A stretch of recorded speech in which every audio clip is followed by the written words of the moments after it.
নমস্কার, Rupa's daily diary থেকে সবাইকে স্বাগত। আজকে আমি বানাবো ধনেপাতা চিকেন। তার জন্য আমি এখানে 1 কিলো মুরগির মাংস নিয়েছি। মুরগির মাংসটা আমি ধুয়ে পরিষ্কার করে নিয়েছি। এখানে নিয়েছি বেশ কিছুটা ধনেপাতা। এখানে নিয়েছি আমি বড় সাইজের 4টে পেঁয়াজ কুচি করে। এখানে নিয়েছি কাজু বাদাম বাটা, এখানে রসুন বাটা, কাঁচা লঙ্কা, আদা বাটা আর জিরে গুঁড়ো, ধনে গুঁড়ো, আর নিয়েছি ফোড়নের জন্য লবঙ্গ আর 4টে ছোট এলাচ। এখন আমি মাংসটা মাখিয়ে নেব। তার জন্য দেব পরিমাণ মতো নুন 2 চামচ,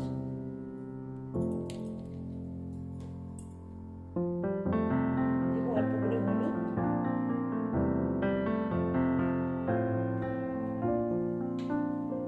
মাংসটা আমি ভালো করে মাখিয়ে নেব। দিয়ে আমি মিনিট 10-এর জন্য মাংসটাকে রেখে দেব। এখন আমি ধনেপাতাটা পেস্ট করে নেব মিক্সিতে দিয়ে। আমি এখানে ঠান্ডা জল ব্যবহার করব যাতে কালারটা চেঞ্জ না হয়ে যায়, কালারটা যেন সবুজ থাকে। তার জন্য ঠান্ডা জল দিয়ে এটাকে পেস্ট করে নেব। আপনারা চাইলে এটা বরফ দিয়েও করতে পারেন।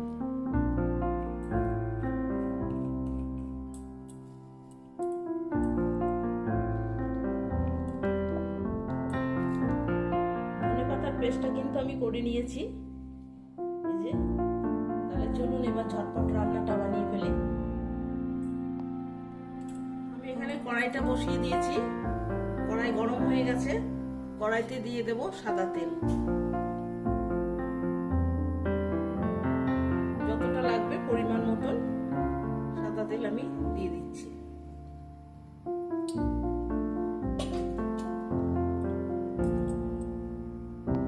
তেলটা গরম হয়ে গেছে। এখন ফোড়নটা আমি দিয়ে দিচ্ছি।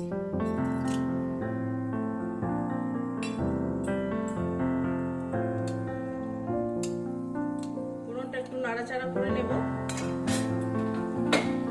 কেটে রাখা পেঁয়াজটা আমি দিয়ে দিচ্ছি।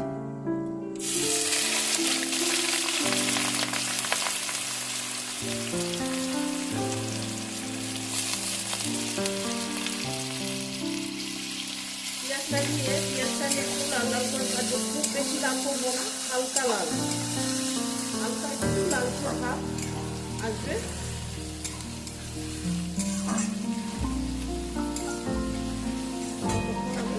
নাড়াচাড়া করে পেঁয়াজটায় কালার আসার জন্য আমি অল্প একটু চিনি দিয়ে দেবো।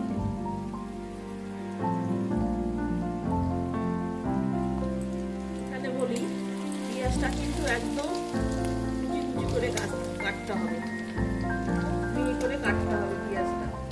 এখানে পেঁয়াজটা মোটা মোটা করে কাটলে হবে না, এরকম একদম মিহি করে পেঁয়াজটা কেটে নিতে হবে।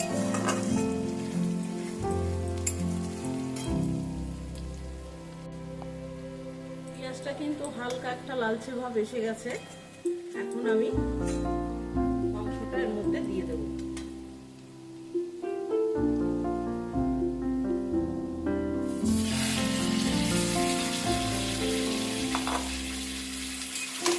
মাংসটা দিয়ে ভালো করে নাড়াচাড়া করে দেবো।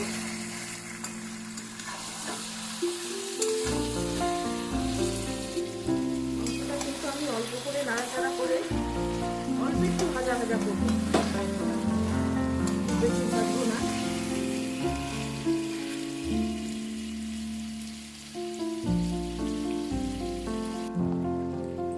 মাংসটা আমি অল্প করে ভেজে নিয়েছি। এইভাবে বেশি ভাজলে হবে না, ঠিক এইভাবে ভাজতে হবে অল্প করে। এখন আমি দিয়ে দেবো লঙ্কা আর আদা বাটা।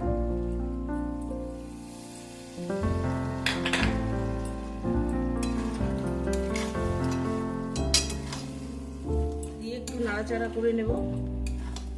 এটা কিন্তু জল ছাড়াই হবে মাংসটা, একটু জল দেয়া যাবে না। গ্যাসের আঁচটা কিন্তু একটু কম করে রেখে এটাকে আস্তে আস্তে করতে হবে।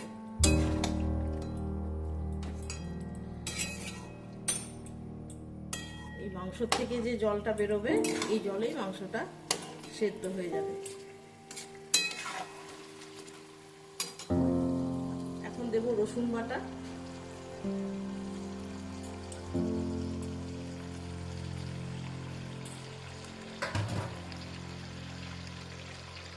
দেব জিরে ধনে গুঁড়ো,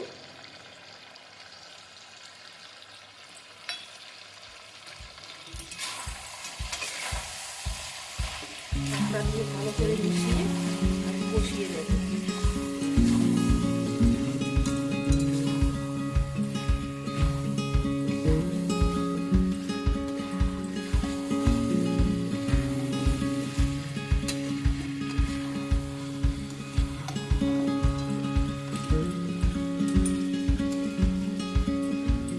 এখন আমি গ্যাসটা কমিয়ে দিয়ে ঢাকা দিয়ে দেবো।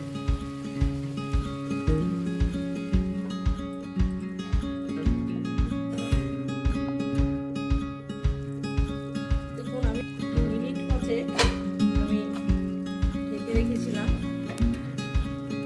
তাতে কতটা জল বেরিয়েছে মাংস থেকে।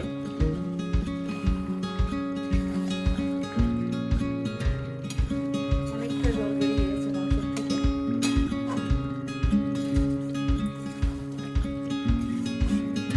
মাংসটা হাফ সেদ্ধ হয়ে গেছে।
থাকবেন, আমার চ্যানেলটিকে সাবস্ক্রাইব করবেন। আজকের মতন টাটা।